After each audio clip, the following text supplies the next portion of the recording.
In the retelling of the Mary and Martha story, many inadvertently pit these sisters against each other. We're forced to make a choice. I'm a Mary, some say, or more regularly I hear, I'm a Martha, as though these women were tropes or types on a personality test. This is unfortunate because then we're drawn to take sides and defend one or the other, and our own identity becomes wrapped up in one side or the other. Well, before I unpack this further, let me give you a spoiler. This story is not about busy people versus lazy people. We are all invited to follow the example of Mary and focus on the one thing of Jesus. I'll unpack this further today on the Unhurried Living podcast.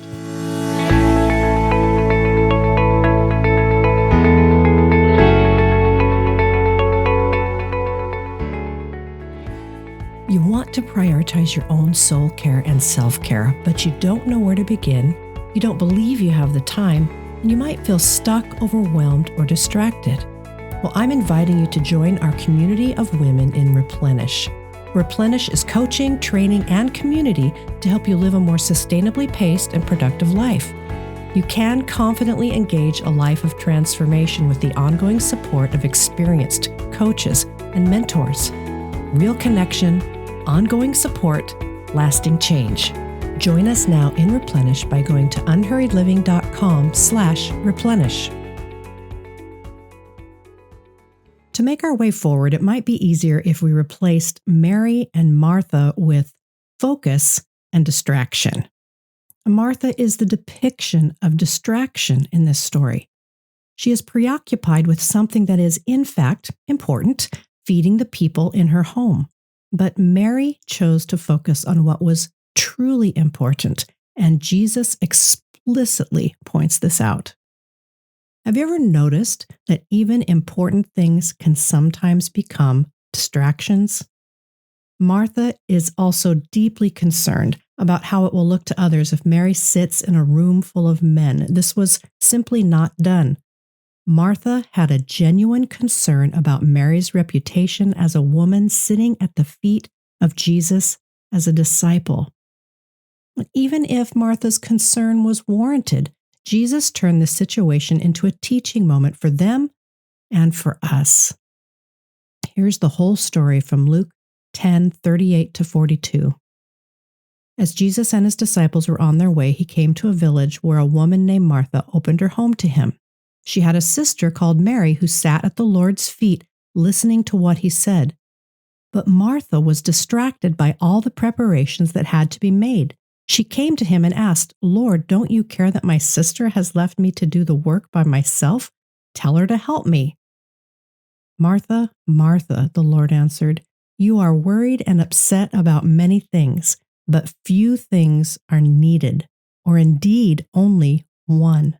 Mary has chosen what is better, and it will not be taken away from her."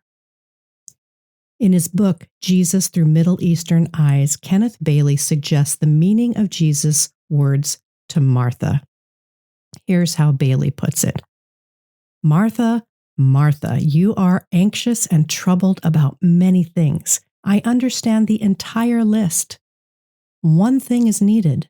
What is missing is not one more plate of food, but rather for you to understand that I am providing the meal and that your sister has already chosen the good portion. I will not allow you to take it from her. A good student is more important to me than a good meal." So again, this is not about type A and type B personalities with the need to defend oneself by asserting that someone needs to get all the things done. Jesus is saying there is only one thing needed, and Mary has chosen it, sitting at the feet of Jesus as a disciple, an apprentice, as one being taught. I've thought a lot about Mary and Martha, and I have a deep desire to experience them as more than a punchline about the need to get things done. What if we stopped categorizing ourselves as Marys or Marthas, depending on whether we're a busy bee or a quiet contemplative? That is not the central conversation here. Jesus said this to Martha, "Martha, Martha, the Lord answered. You are worried and upset about many things, but few are needed, or indeed only one. Mary has chosen what is better, and it will not be taken away from her. The passage also says that Martha was distracted. So if you add that to the dynamics of worried and upset, you have a perfect mini storm of overwhelm or unhealthy hurry. And this is the central conversation. Whether you like to be busy and do a lot of things is not what this is about. Dallas Willard, who famously counseled all of us to ruthlessly eliminate hurry from our lives, also said this: you have never seen people more active than those who have been set on fire by the grace of God. Contemplation and action make wonderful sisters.